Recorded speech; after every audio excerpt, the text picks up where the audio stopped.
Hello, everyone. Today is Tuesday, January 25th, 2022. Mali. Goita notes a rise in power of the Malian army.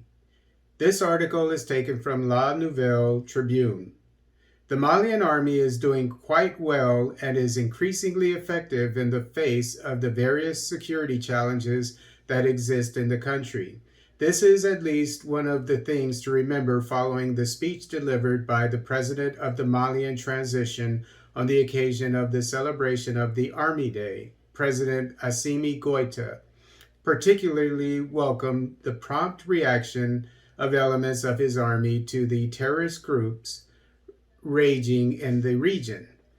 For some time, thanks to the various actions undertaken by the authorities of the transition and the military high command, we have been witnessing a real rise in power of the Malian armed forces.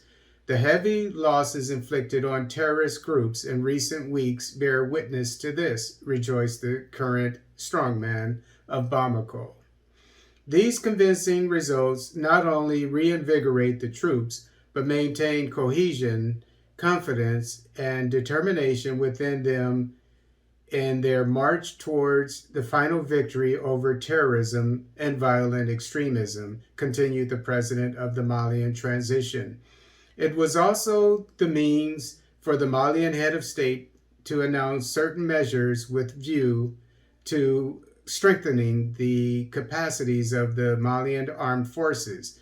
In addition to the creation and operationalization of the Mali War School, he announced the construction of the Level 4 military hospital meeting all international standards. And after I read that he had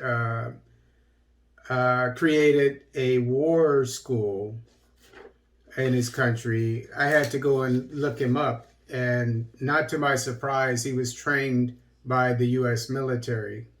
He was also trained by the U.S. military. He met the strongman of Guinea, the one that's the head of the junta there, the other country that is sanctioned by ECOWAS.